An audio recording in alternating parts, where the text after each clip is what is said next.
पुनः सह वीर्यं करवावहै तेजस्विनावधीतमस्तु मा विद्विषावहै। ओम शांति शांति शांति। शंकरं शंकराचार्यं केशवं बादरायणं सूत्रभाष्य कृतौ वन्दे भगवन्तौ पुनः पुनः। ईश्वरो गुरुरात्मेति मूर्तिभेदविभागिने व्योमवद्व्याप्तदेहाय दक्षिणामूर्तये नमः। ॐ शान्ति शान्ति शान्ति।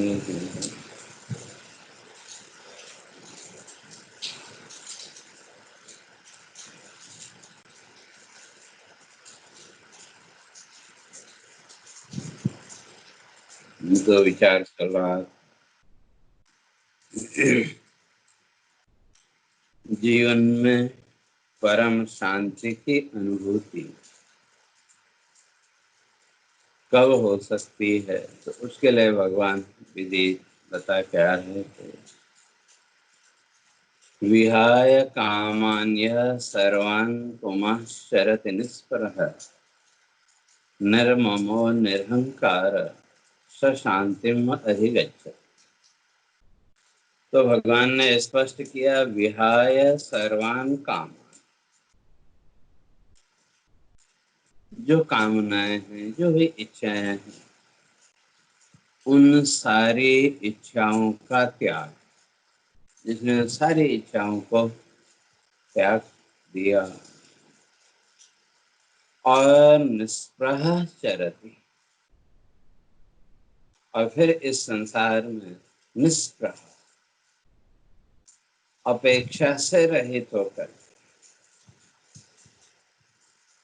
तो अब जिसके इस संसार से किसी भी प्रकार की कोई एक्सपेक्टेशन है ही, अर्थात जो भी अच्छा बुरा जो कुछ भी है,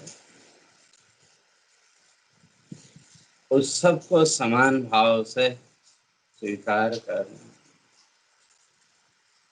तो उसके लिए उस स्थिति में पहुंचने के लिए भगवान कहते हैं कि सभी कामनाओं से अपने को ऊपर उठाना पड़ेगा। और जहाँ तक कामनाओं की इच्छाओं की बात है, उन इच्छाओं के हमारे ऋषियों ने 3 भेद किए, लेकिन उसमें 2 मुख्य हैं। वो जो इच्छाएं हैं वो वैसे तो 3 भेद किए, बाह्य, आंतरिक और वासनामय। बाह्य माने बाहरी, आंतरिक अंदर की, और तीसरी वासना। 3 प्रकार की इच्छाओं का भेद हमारे ऋषियों ने किया।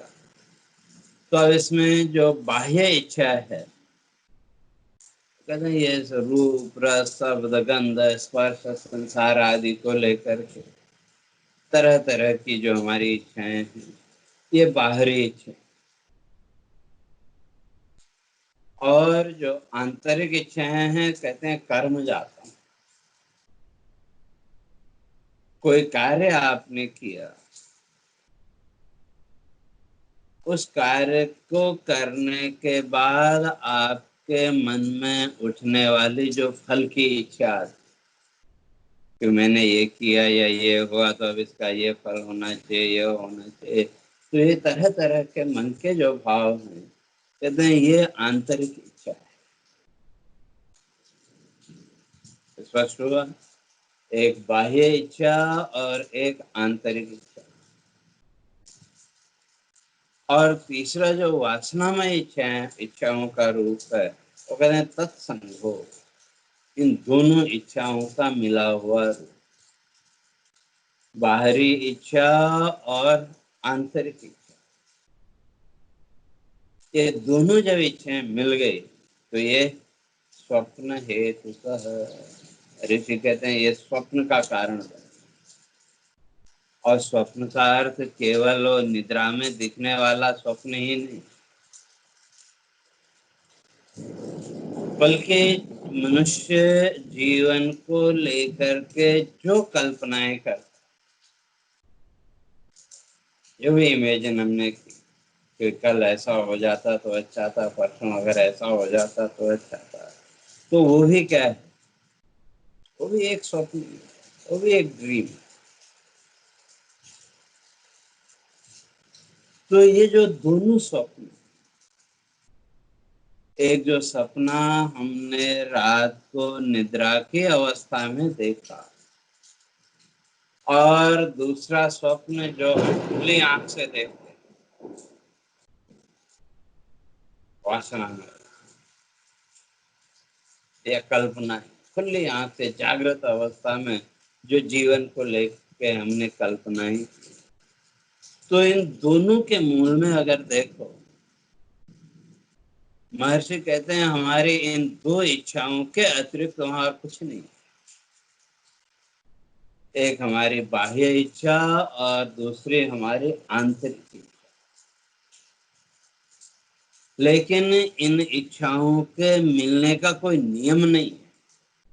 ऐसा नहीं कि वे दोनों आज की ही इच्छाएं मिलकर के हमको स्वप्न में ले जाएं या जीवन की कल्पनाओं में ले जाएं, ऐसा नहीं है। एक इच्छा आज की भी हो सकती है और एक इच्छा वर्षों पुरानी भी हो सकती है। लेकिन मनुष्य जो भी जीवन को लेकर के कल्पना करता है या जो कुछ भी आप स्वप्न में देखते हैं, उसका विश्लेषण करके देखें तो इन दो इच्छाओं के अतिरिक्त और कुछ मिलने वाला नहीं है। इसलिए भगवान कहते हैं ये सारी इच्छाओं से अपने को ऊपर, और जिस दिन ये बाह्य और आंतरिक इन दोनों इच्छाओं से व्यक्ति ने अपने को ऊपर उठा लिया, उस दिन हमारा कल्पनामय जो संसार वो गायब हो जाएगा। और अभी तक तो अगर देखें तो हम अपने उसी कल्पना के संसार में ही जीते। बेटे का ऐसा हो जाता तो अच्छा था, बेटी का ये हो जाता तो अच्छा था, तरह तरह की जो भी कल्पना। तो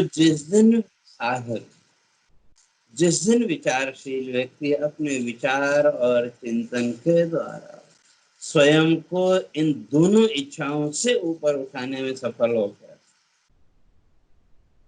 उस दिन उसका कल्पनात्मक जगत समाप्त हो जाए। भविष्य की को लेकर के कल्पनाएं करना, ये सब अपने आप निवृत्त हो जाए। और जब वो कल्पनाएं ही निवृत्त हो गई तो फिर संकल्प किसके लिए करें? तो संकल्प भी नहीं होगा। और जब संकल्प ही नहीं होगा तो फिर कर्म बंधन किसका? अब उस संकल्प से जब ऊपर उठे तो फिर कर्म बंधन भी धीरे धीरे समाप्त हो जाएगा। तो आप इस संसार के उन बंधनों से मुक्त हो जाएंगे। तो ऐसा जो साधक है, भगवान कहते हैं निष्प्रह चरति, वो तो विदाउट एक्सपेक्टेशन है, तो इसी संसार में विचरण कर रहा है। उसको भी शरीर के पोषण के लिए खाना दाना चाहिए, शरीर की रक्षा के लिए उसको भी वस्त्र आदि चाहिए, लेकिन उसके साथ उसकी फिर कोई अपेक्षा नहीं, कोई एक्सपेक्टेशन नहीं है कि वो ऐसा ही होना चाहिए। अभी तक तो क्या है, वो एक्सपेक्टेशन पड़ी बंधी हुई है। संसार में अगर देखें तो बहुत से लोग, भाई सोमवार है तो आज ये होना चाहिए खाने में, मंगलवार है तो आज ये खाना चाहिए, या इसी तरह से कहीं जाना हो किसी फंक्शन आदि, ठीक है लोक व्यवहार है, लेकिन उसके लिए भी भाई उस दिन तो ऐसे ही कपड़े होने चाहिए, ऐसा ही होना चाहिए, वो एक एक्सपेक्टेशन। इसलिए भगवान कहते हैं कि जिसने इन कामनाओं को,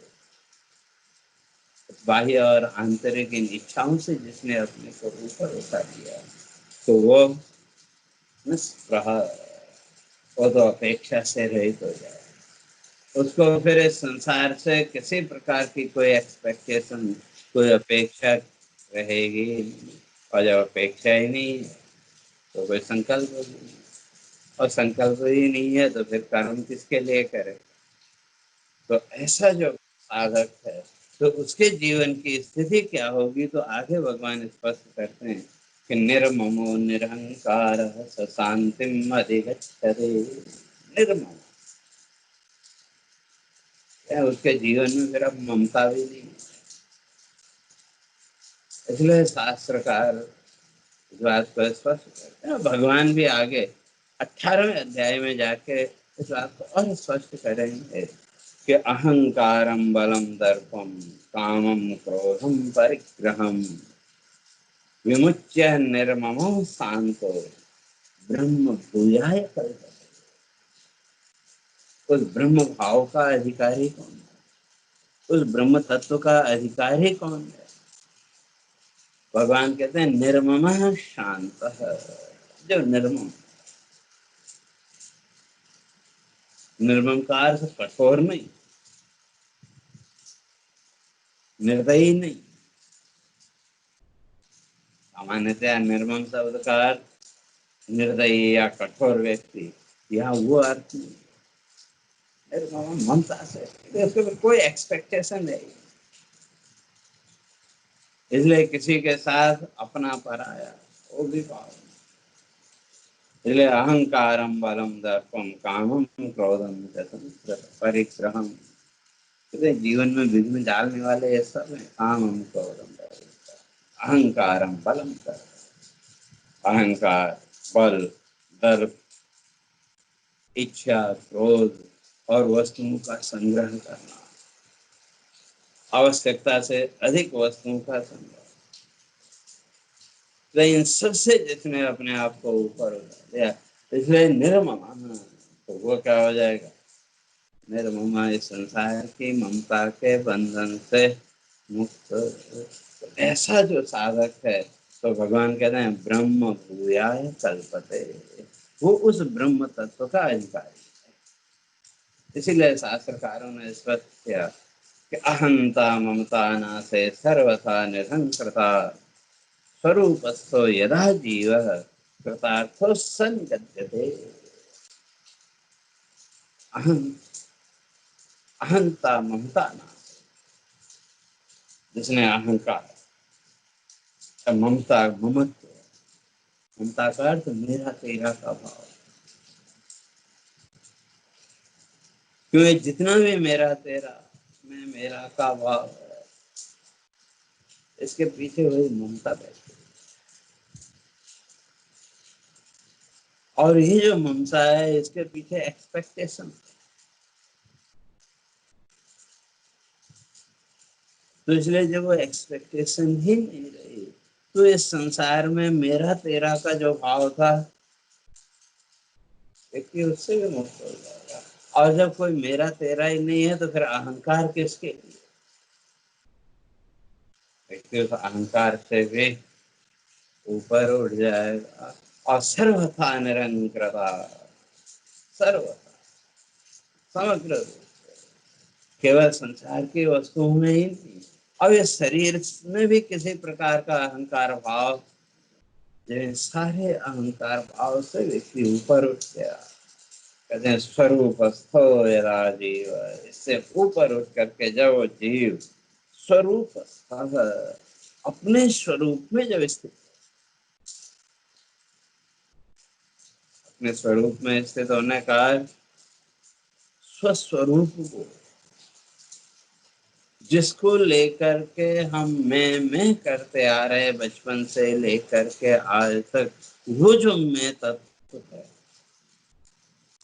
उस मैं तत्व विश्व की जो रियलिटी वास्तविकता, उस वास्तविकता का जिस दिन ज्ञान हो गया, उस दिन स्वरूप, उस दिन ये जो साधक है वो अपने स्वरूप में स्थित हो जाएगा। और ज्ञान का अर्थ यहाँ शब्द ज्ञान नहीं लेना, क्योंकि ये शब्द ज्ञान तो क्षणिक है। शब्द ज्ञान थोड़ी देर के लिए आपको संतुष्टि तो दे सकता है, थोड़ी देर के लिए प्रसन्नता का भाव तो दे सकता है, लेकिन तृप्ति नहीं दे सकता। इसलिए यहाँ ये शब्द ज्ञान नहीं, अनुभवजन्य ज्ञान। शब्द ज्ञान तो हमारे पास बहुत है। आत्मा अजर अमर है, अविनाशी है। शास्त्रों से जो भी हमने पढ़ा सुना, हमारे पास कितने शब्द हैं, लेकिन ये शब्द ज्ञान आपको इस संसार के बंधन से मुक्त कर पाएगा। हाँ, शब्द ज्ञान उसका माध्यम है, एक साधन है। क्यों? बिना शब्द ज्ञान के भी प्रवृत्ति नहीं होती। लेकिन विडंबना ये, हमने तो शब्द ज्ञान को ही ज्ञान मान लिया। समस्या वहां तक। और जब हमने उस शब्द ज्ञान को ही ज्ञान मान लिया और उस शब्द ज्ञान को लेकर के मैं तो बड़ा ज्ञानी हो गया, मैं तो बड़ा विद्वान हो गया, इस अहंकार को जब हमने पकड़ लिया, तो हमारी साधना नहीं स्टॉप हो गई, उससे आगे नहीं बढ़ सकते। क्यों? ये अहंकार का भाव आगे बढ़ने नहीं दे। इसलिए शब्द ज्ञान नहीं, अनुभव जन्य ज्ञान। आत्मा अजर अमर अविनाशी है, शब्द तो हमने बहुत सुना, लेकिन प्रश्न ये है कि उस आत्मा के जो भी लक्षण, जो भी स्वरूप शास्त्रों ने बताया है, उसका हमने अनुभव कितना किया। और ये जो अनुभव है, एक्सपीरियंस, ये आपकी पर्सनल प्रॉपर्टी है, ये आपकी निजी संपत्ति, इसको बांटा नहीं जा सकता। आपके जो भी अनुभव हैं, उस अनुभव के बारे में आप कह सकते हैं, लेकिन अनुभव को आप नहीं बता सकते। और ये जो अनुभव है, ये हमेशा आपके साथ, कभी नष्ट नहीं होता। लेकिन ये जो शब्द ज्ञान है, ये तो प्रकट होने वाला और नष्ट होने वाला। पुस्तक आपने खोली, उसमें कोई एक सेंटेंस आपने पढ़ा या एक श्लोक पढ़ा गीता का, वो श्लोक पढ़ते ही उससे संबंधित जो कुछ भी आपने सुना था, जो कुछ समझा था, वो सब आपके सामने थोड़ी देर के लिए प्रकट हो। लेकिन जैसे ही उस बुक को आपने बंद किया, तो वो ज्ञान भी। लेकिन जो अनुभूति जन्य ज्ञान है, वो हर समय आपके साथ है। इसलिए स्वरूप स्था, उसने उस आत्म सत्ता का अनुभव किया। और वो अनुभव क्या करेगा? आपको आपके स्वरूप में स्थित करेगा।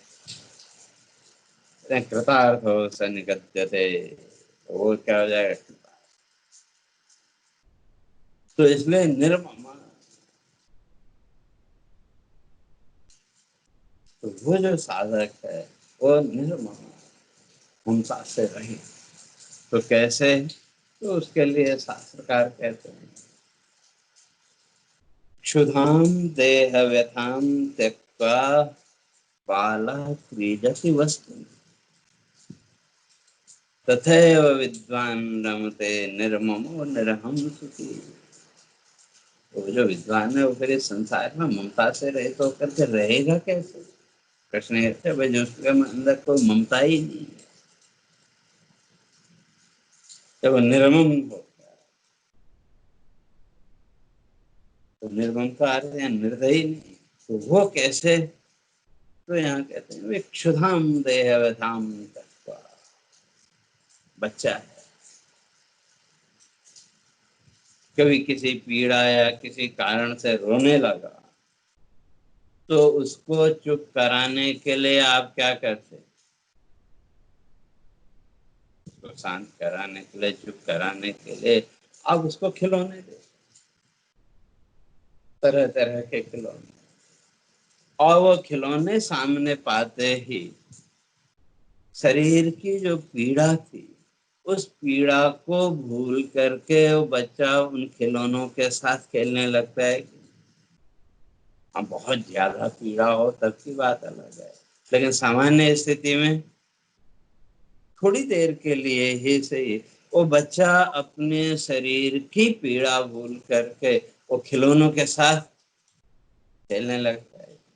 तो जैसे वो बच्चा क्षुधाम देह व्यथान, शरीर की पीड़ा का त्याग करके बालः क्रीडति वस्तुनि, वो जो बच्चा है वो वस्तु के साथ खेलने लगता है।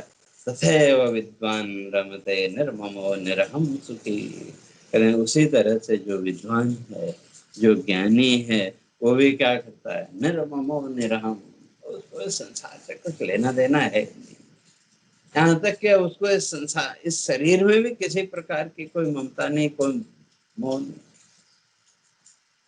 निर्ममो निरहम, ममता से ममत्व से रहित होकर, अर्थात निर्द्वंद्व भाव, जो भी है उसको सहज भाव से स्वीकार करना।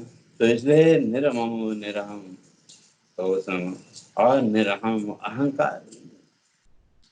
और जब ममता ही नहीं, ममत्व ही नहीं, कोई एक्सपेक्टेशन ही नहीं है, तो फिर अहंकार किसका? क्यों? जब तक हमें इस संसार से किसी प्रकार की एक्सपेक्टेशन है, तब तक हमें अहंकार की जरूरत पड़ती है। और जब एक्सपेक्टेशन ही नहीं, तो अहंकार की भी जरूरत। तो इसलिए क्या, निरहंकार, वो जो साधक है वो धीरे धीरे क्या हो जाएगा? निरहंकार, अहंकार से।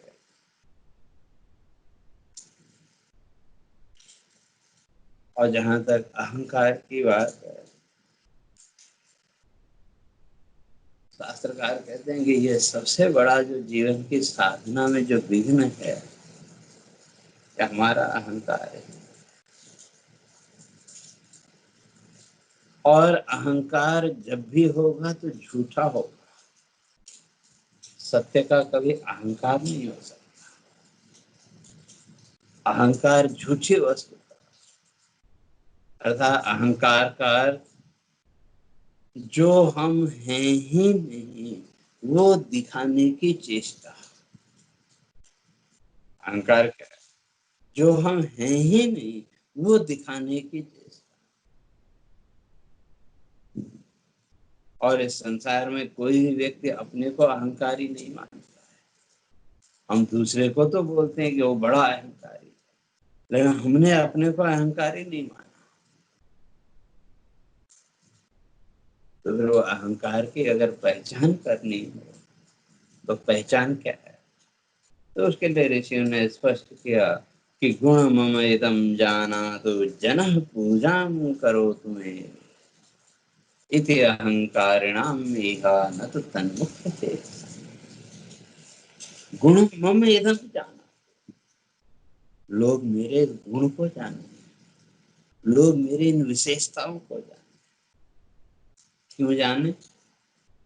जनः पूजाम करो तुम्हें, लोग मुझे अच्छा समझे।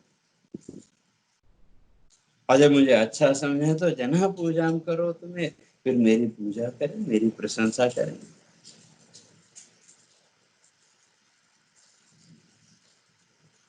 इस अहंकारिणाम मीरा, जो अहंकारी है उसकी पहचान यही है।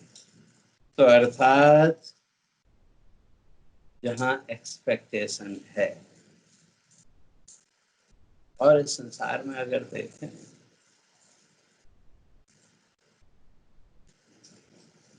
सबसे जबरदस्त जो एक्सपेक्टेशन हमारी है इस संसार से, वो क्या है? कि लोग मुझे अच्छा कहे, लोग मुझे अच्छा माने। बड़ी जबरदस्त एक्सपेक्टेशन है ये। बाकी एक्सपेक्टेशन अलग है, लेकिन लोग मुझे अच्छा कहें, मुझे अच्छा माने, ये बहुत जबरदस्त इच्छा व्यक्ति के अंदर है। और फिर जैसी एक्सपेक्टेशन है उसके अनुसार अगर लोगों ने हमको अच्छा नहीं कहा तो फिर धीरे धीरे व्यक्ति फ्रस्ट्रेशन, मानसिक कुंठा की ओर आगे बढ़ने लगता है और फिर उसमें वो अपना विवेक खो देता है। तो इसलिए भगवान कहते हैं निर्ममो निरंकार, वो जो साधक है जिसका कोई एक्सपेक्टेशन है ही नहीं, तो उसकी किसी से किसी प्रकार का कोई लगाव भी नहीं रहा, किसी भी वस्तु से उसका कोई लगाव नहीं है तो भी ठीक, नहीं है तो भी ठीक। और उसके साथ साथ निरहंकार, अहंकार से मुक्त।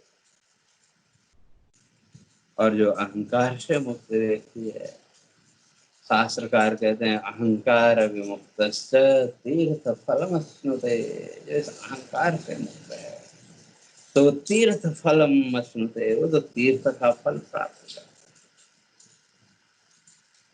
और तीर्थ फलम शांति, और तीर्थ यात्रा में जाते हैं किसके लिए? एक मानसिक संतोष, मानसिक शांति के लिए। लेकिन उसका कितना हम लाभ उठा पाए वो एक अलग चीज है। और जहां तक अगर अहंकार की बात, तो हमारे ऋषि कहते हैं कि वे अहंकार के 7 कारण मुख्य हैं इस संसार में। कुलम वित्तम श्रुतम रूपम शौर्यम दानम तपस्तथा।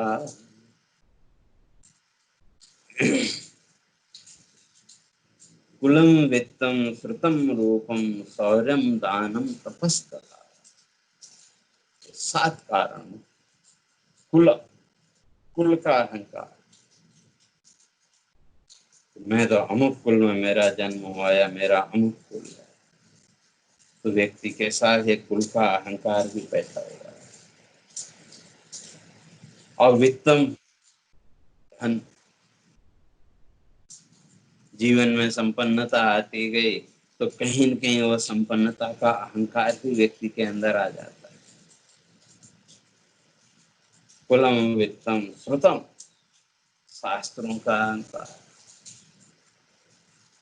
मैंने तो इतने शास्त्र पढ़ लिए, मैंने तो इतने शास्त्रों को सुन लिया। कुलम वित्तम श्रुतम, श्रुतियों का, शास्त्रों का अहंकार। रूपम, रूप के सौंदर्य का अहंकार। कुलम वित्तम श्रुतम रूपम शौर्यम, सामर्थ्य का अहंकार।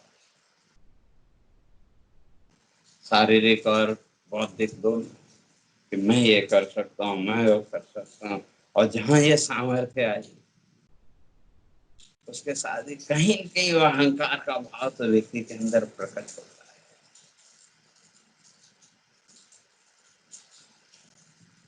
चाहे वो बौद्धिक रूप में हो या शारीरिक रूप में।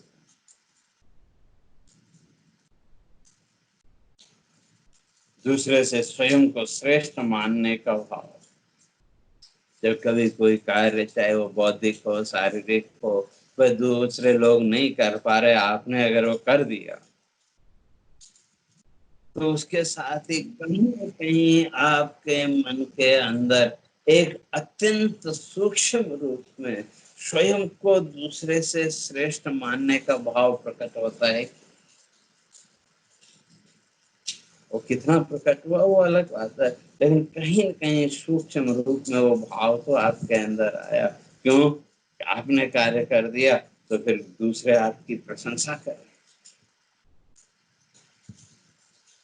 दूसरे लोग, सामने जो लोग हैं वो हमारे उस गुण की प्रशंसा करें।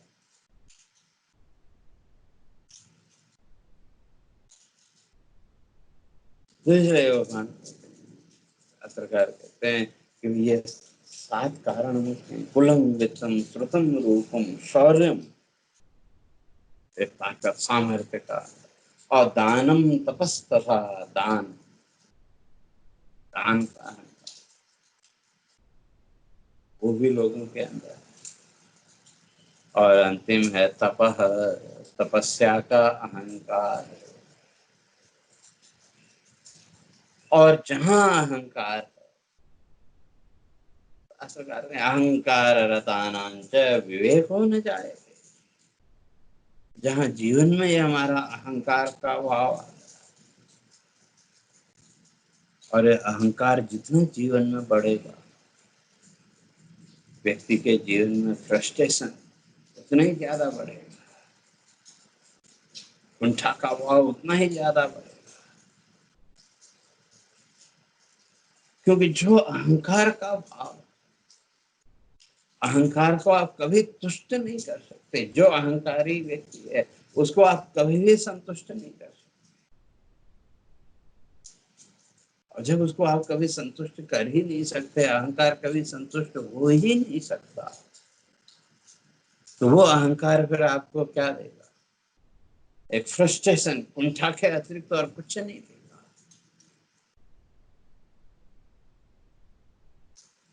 और वो कुंठा का भाव फिर व्यक्ति के विवेक को समाप्त करते हैं। सही गलत उसके जो विवेक के सामर्थ्य है, विचार करने की जो शक्ति है, उसको वो समाप्त कर।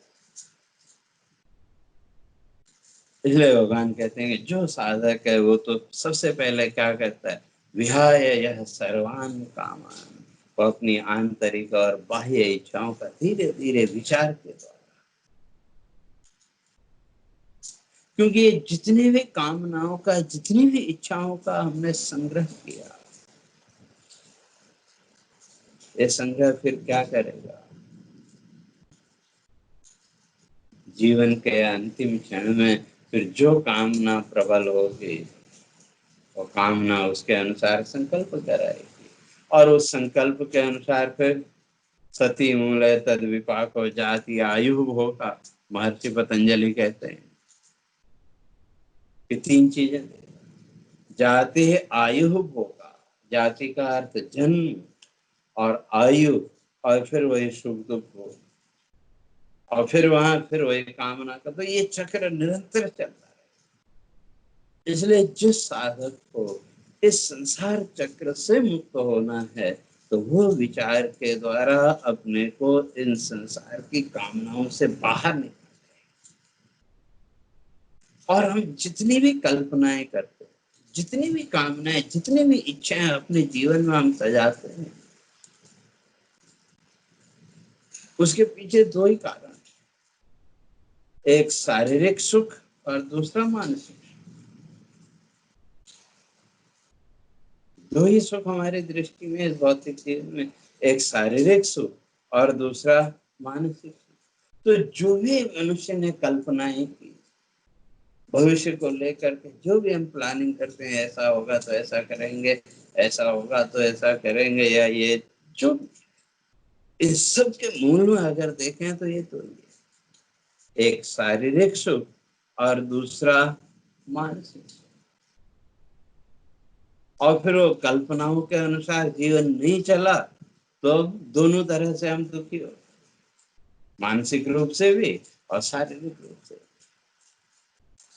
और पहले चर्चा करके आए थे कि जो हमारे जीवन का भोग है, चाहे वो सुख का हो चाहे दुख का हो, तो जो भी है वो तो हमको पूरा करना है, वो मिलेगा।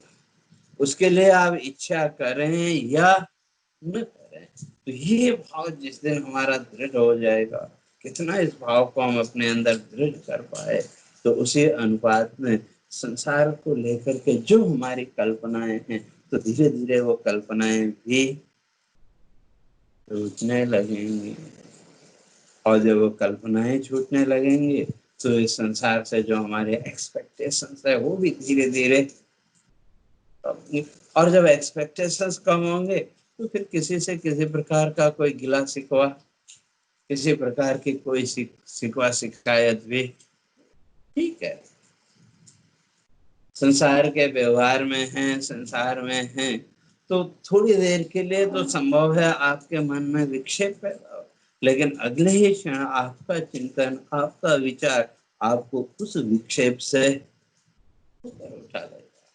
तो फिर आपके लिए सब सामान्य से ही घटना है। तो इसलिए भगवान कहते हैं कि जो विचारशील व्यक्ति है, जो साधक है, अगर उस ब्राह्मी स्थिति तक, उस ब्रह्म भाव तक अगर पहुंचना है, तो सबसे पहले विहाय सर्वान कामान, तो उसको तो अपनी संपूर्ण कामनाओं के जाल से अपने को ऊपर उठाना पड़ेगा, और निष्प्रह निष्प्रह होकर रहना पड़ेगा, और निर्ममो निरंकार, फिर किसी प्रकार की ममता भी नहीं, किसी प्रकार का अपना पराया भी नहीं, और किसी प्रकार का अहंकार भी नहीं। तो कहा ये सब छोड़ देंगे, तो फिर क्या होगा? क्योंकि इन सब के बिना तो जीवन कैसे, जीवन का व्यवहार, तो इस जीवन के व्यवहार में तो हमको एक्सपेक्टेशंस भी चाहिए, क्योंकि बिना अपेक्षा के तो किसी कर्म में प्रवृत्ति होगी नहीं, और जब एक्सपेक्टेशन है तो कहीं कहीं अटैचमेंट भी रहेगा, और उसके साथ अहंकार भी रहेगा। तो जब ये सब छोड़ दिया, इच्छाओं को भी छोड़ दिया, तो कहते हैं फिर जीवन का अर्थ क्या रह जाएगा? तो उसी बात को भगवान आगे स्पष्ट करते हैं, ऐसा ब्राह्मी स्थिते पार्थ नैनम प्राप्य विमुह्यते स्थित्वास्यामंत काले भी ब्रह्म निर्वाण क्षति। तो ये जो स्थिति है, ये ब्राह्मी स्थिति, अर्थात निर्मम निरंकार, ममता अहंकार एक्सपेक्टेशन, इससे ऊपर उठ जाना, तो ये ब्राह्मी स्थिति है, ये ब्रह्म भाव है। और ये ब्रह्म भाव जब जीवन में आ गया, फिर ये छूटने वाला नहीं है, अर्थात फिर ये इस संसार के बंधनों में बंधना नहीं पड़ेगा। तो वो निर्वाण पद और मोक्ष की स्थिति कैसी, तो उसकी चर्चा फिर आगे करेंगे। हरे ओम। पूर्णमदः पूर्णमिदं पूर्णात् पूर्णमुदच्यते पूर्णस्य पूर्णमादाय पूर्णमेवावशिष्यते। ॐ शान्ति शान्ति शान्ति। शङ्करं शङ्कराचार्यं केशवं बादरायणं सूत्रभाष्य कृतौ वन्दे भगवन्तौ पुनः पुनः। ईश्वरो गुरुरात्मेति मूर्तिभेदविभागिने व्योमवद्व्याप्तदेहाय दक्षिणामूर्तये नमः। ॐ शान्ति शान्ति शान्ति।